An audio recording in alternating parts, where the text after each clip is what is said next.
Amsterdam, February 2nd, 2002. The Nieuwe Kerk is full. Heads of state, European royalty, the great and the formal of the Netherlands, all gathered to witness a wedding that nearly didn't happen. The bride walks in wearing Valentino, ivory silk mikado, a hand-embroidered veil of botanical lace, and on her brow, 5 10-pointed diamond stars assembled into a tiara that had never existed in this precise form before this morning. Built for her, built for today. She is radiant, she is composed, she is everything a future queen is supposed to be. And then the music begins. Not a hymn, not Handel, not anything the formal program of a Dutch royal wedding would typically contain. An Argentine tango. Adiós, Nonino, composed by Astor Piazzolla in 1959, written as a farewell to his own father who had just died. The cameras find her face, and what they capture, protocol cannot contain. Tears spilling down her cheeks, her hand gripping her husband's, her thumb moving slowly, tenderly across his knuckles, as if she is steadying herself against something the rest of the room cannot see. In the front row, 2 chairs are empty. Her parents are watching from a living room in Buenos Aires, 4,000 miles away. No one in that church explains why. No announcement is made.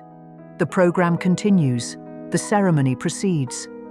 But those 2 empty chairs, and those tears, and that tango written for a dead father, they ask a question that the entire day refuses to answer. This is the story of a queen who was told she could not speak. So she let her jewels speak instead. The girl from Recoleta. To understand what those empty chairs meant, you have to go back 30 years. Back to Buenos Aires, 1971. Máxima Zorreguieta Cerruti is born into the Argentine elite, Recoleta and Olivos, the affluent districts of the capital where the traditional landowning families live. She attends the Northlands School, a bilingual English-Spanish institution favored by Buenos Aires high society. Her father, Jorge Zorreguieta, comes from a prosperous landowning family and builds his career in the powerful agricultural lobby. It is, by every measure, a sheltered world. Outside that world, Argentina is entering one of the darkest periods of its modern history. In 1976, a military coup brings General Jorge Rafael Videla's junta to power. What follows becomes known as the Dirty War, a campaign of state terror in which an estimated 10,000 to 30,000 people are detained, tortured, and disappeared, held in hundreds of secret detention centers, killed without trial, without record, without graves. Jorge Zorreguieta enters government. From 1979 to 1981, he serves as Secretary of Agriculture and Livestock within the Ministry of Economy, a civilian technocrat in a cabinet that functions as the public face of a regime running clandestine detention centers. Human rights lawyers and families of victims have argued that the agricultural bodies were deeply entangled in the repression. Workers at INTA, the National Institute of Agricultural Technology linked to his ministry, were purged and, in some cases, disappeared. Legal complaints in both Argentina and the Netherlands would later allege that these purges could not have occurred without his knowledge. No criminal conviction ever followed, but the question never went away. Máxima, by her own account, grew up in a bubble. Politics were not discussed with children in her family's circle.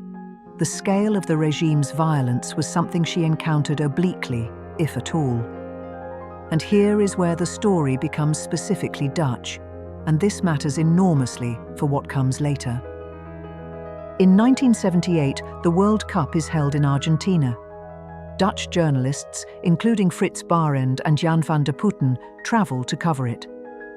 What they broadcast home is not only football. They film the mothers of the Plaza de Mayo, the women who march every week in the central square of Buenos Aires, wearing white headscarves, holding photographs of their missing children. They interview General Videla on Dutch television. They bring the junta's crimes into living rooms in Amsterdam and The Hague. The Netherlands does not forget. Máxima completes her economics degree at the Pontifical Catholic University of Argentina in 1995. She moves to New York, HSBC, then Dresdner Kleinwort Benson, vice president roles in emerging markets and institutional sales. She is ambitious, cosmopolitan, and building a professional identity entirely separate from her family name.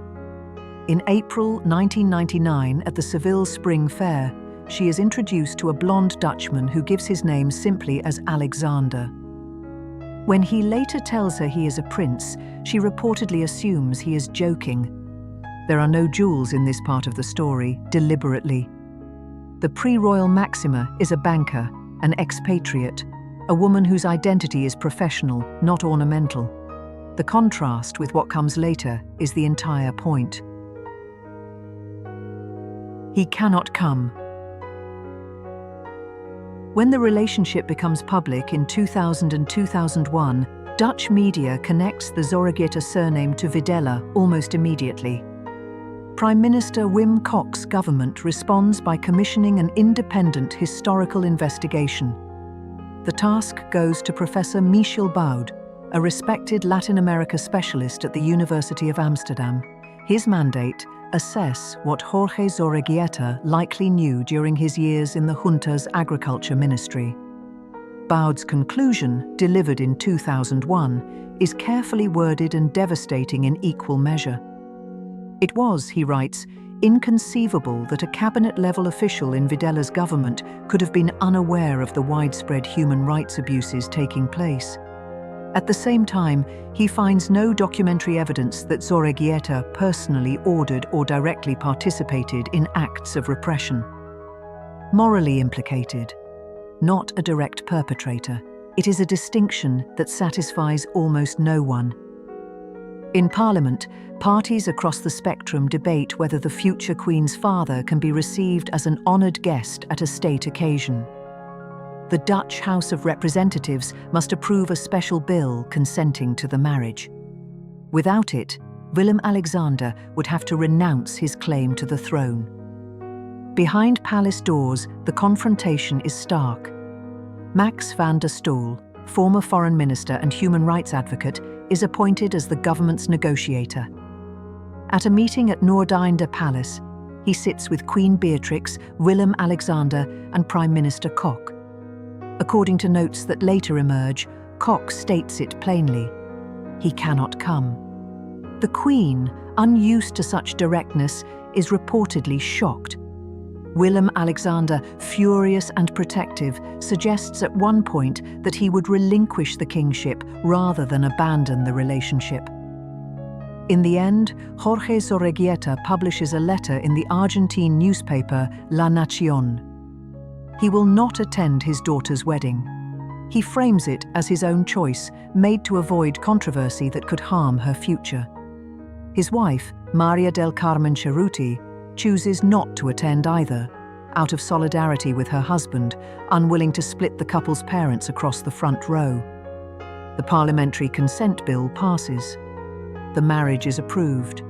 The father stays home. Máxima faces the cameras. Her words are precise, controlled, and quietly heartbreaking. As a daughter, I find it terrible that my father is not at my wedding. But that's the way it is, and I understand the feelings of the Dutch. And then, in a second interview, the line that reveals everything she is trying to hold together at once. I regret that he did his best in a bad regime. He had the best intentions. That sentence, defending her father while acknowledging the regime, is the emotional hinge of this entire story. She is not denying what the junta did. She is not excusing it. She is a daughter trying to hold two truths in the same breath, in front of a country that is watching her very carefully. There are no jewels in this act either. What is taken away, the father's presence, the mother's solidarity, the ordinary family tableau at a wedding, leaves a space. The jewels that come next fill it. 5 diamond stars and a tango. Return to the newer Kirk. Now we look more carefully. The Valentino gown is ivory silk mikado, fitted bodice, long sleeves, a modest boat neckline, a 5-meter train overlaid with intricate lace featuring floral motifs and Swiss dots. The veil is hand-embroidered with botanical flowers, softening the sharp points of the tiara above it. That tiara. The Dutch royal jewelers assembled it specifically for this morning. Its base is the festoon frame of the pearl button tiara, a 19th century piece associated with Queen Sophie, later refashioned for Queen Juliana, worn by Juliana, Beatrix, and Princess Margrethe with pearl toppers. For Máxima, the pearls are removed. In their place, 5 10-pointed diamond stars from Queen Emma's collection, given to her as wedding gifts in 1879 and worn variously as brooches, hair ornaments, and gown decorations across the decades since. 5 stars. All diamond. No colour, no pearls, just the cool, clear brilliance of white stones catching the winter light of Amsterdam. Jewellery historians have noted the symbolism with care. The stars reference a beloved 19th century motif. By combining elements associated with different queens, the festoon base, Emma's stars, the piece visually places Máxima within a long continuum of Dutch royal womanhood. She is welcomed into the lineage through the very architecture of what she wears. And yet, the music playing as she stands at that altar is not Dutch. It is not European. It is a tango from Buenos Aires, composed by a man who lost his father and could not find words adequate to the grief, so he wrote music instead. Adiós, Nonino. Farewell, little father. The cameras catch her tears. Her thumb moves across Willem-Alexander's hand. In Buenos Aires, Jorge Zorreguieta watches his daughter marry on a television screen. This is the thesis of the video made visible in real time in a Gothic church in Amsterdam. The all-diamond, all-Dutch tiara speaks one language. The all-Argentine tango speaks another. Both are spoken at the same altar by the same woman on the same morning. She wears the crown of her adopted country. The music plays the grief of her homeland. 2 languages, 1 bride, and protocol for 3.5 minutes, utterly unable to intervene. She found a language it could not censor. Sky blue and white. The wedding is the beginning of the pattern, not the whole of it. Argentina's national flag is a horizontal triband of baby blue and white, sky and clouds in the most common reading. The Dutch royal collection happens to hold one of Europe's most extensive aquamarine parures, assembled largely by Queen Juliana through gifts and purchases across the mid-20th century. Briolette tiara, multiple earrings, pendants, a substantial Riviere necklace, a complete suite in pale blue beryl. Over the 2 decades since her wedding, Máxima has returned to these aquamarine pieces with a frequency that jewellery specialists have documented and discussed at length. For the welcome ceremony of a Finnish state visit, she wears diamond and aquamarine earrings and pendants from the Juliana set, coordinating them with an outfit in icy blue and green. The blue elements amplified until the overall effect is unmistakably sky-coloured. At a Buckingham Palace state banquet, she wears the Stuart diamond tiara, one of the grandest pieces in the Dutch vault, with a gown in soft blue tones that echoes both the Dutch Order of the Garter sash and, for those watching closely, the Argentine flag's palette. At international economic conferences, where she serves as the UN Secretary-General's Special Advocate for Inclusive Finance, she appears repeatedly in ensembles of sky blue and white with diamond and aquamarine jewellery, a palette that nods simultaneously to the UN's blue flag and to Argentina's colours. Neither Máxima nor the palace has ever confirmed that these choices carry Argentine meaning. The readings come from jewellery specialists and royal fashion commentators who have watched the pattern build across 2 decades.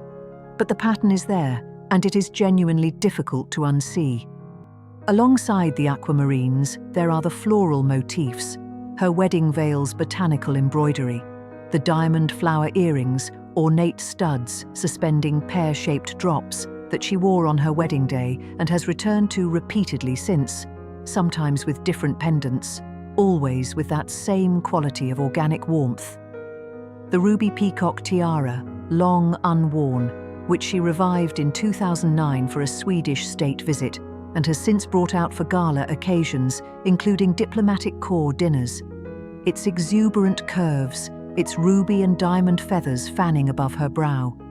It sits outside the angular, formal tradition of the Dutch collection. It moves, it breathes, it brings warmth into rooms accustomed to cooler splendor. On other occasions, she pairs heavy historic diamond pieces with colored gemstone earrings or necklaces from her private collection, citrines, warm-toned beads, green stones, introducing unexpected hues that sit slightly outside the cool Dutch palette. The official tiara speaks of the House of Orange.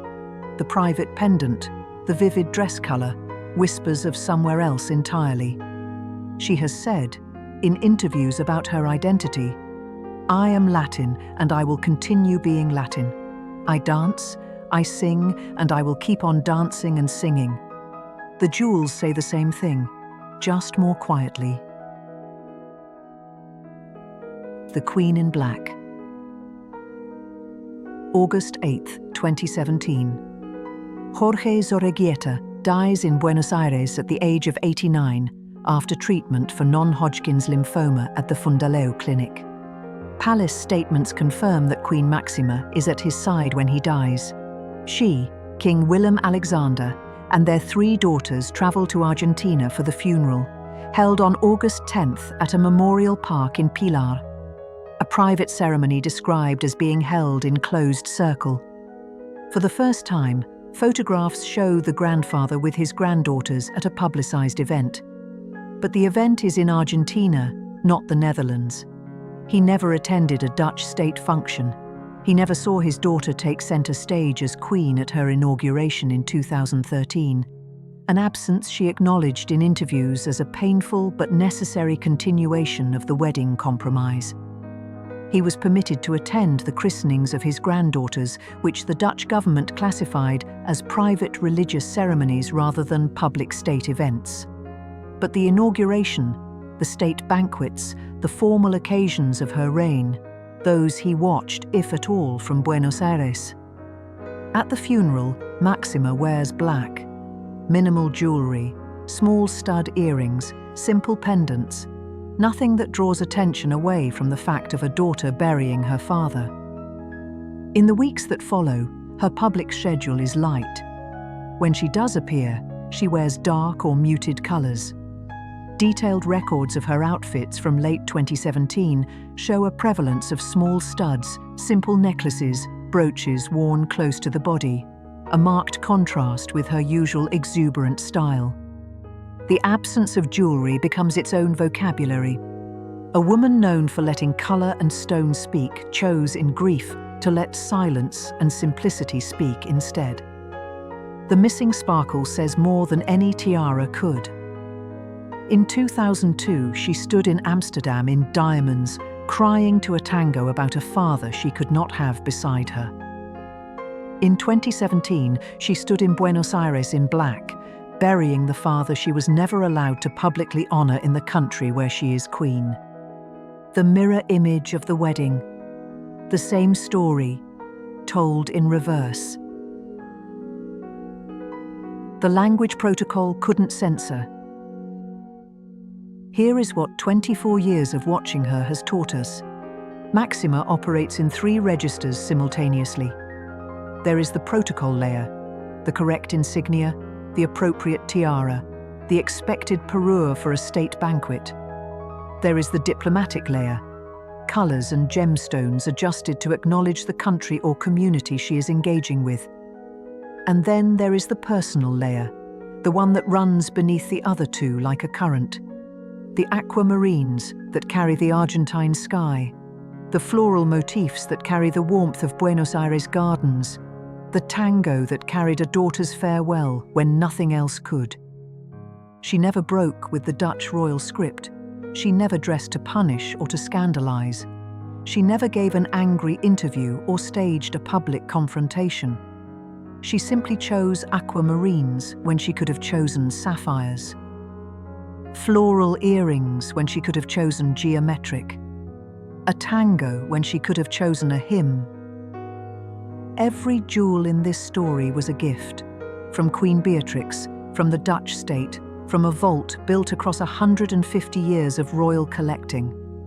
The star tiara carried Queen Emma's history. The aquamarine parure carried Juliana's elegance. The ruby peacock carried the formal tradition of the House of Orange. But the meaning Maxima gave each piece was entirely her own. The 5 diamond stars that welcomed her into Dutch royal womanhood also framed the face of a woman crying to a tango about her absent father. The aquamarine briolets that echo Juliana's taste also echo the flag of a country 4,000 miles away. The floral earrings she keeps returning to, decade after decade, carry something the official record will never confirm, and the pattern will never quite let us dismiss. A daughter who could not have her father at her wedding, a woman who carries her homeland in the only way she can, a queen who found a language that protocol could not censor. The star tiara sits in the Dutch royal vault now, its 5 diamond points waiting for the next occasion, the next state banquet, the next morning when it will be lifted from its case and placed on her brow. And when it catches the light, all those facets, all that cold Dutch brilliance, it will carry, as it always has, 2 stories at once. The one the Netherlands sees, and the one Buenos Aires knows. Which piece do you think carries the most meaning? The star tiara, the aquamarines, or the silence at the funeral? I'd genuinely love to know what you think. Leave your answer in the comments. And if this kind of story is what you come here for, a like and a subscription means the next one finds its way to you.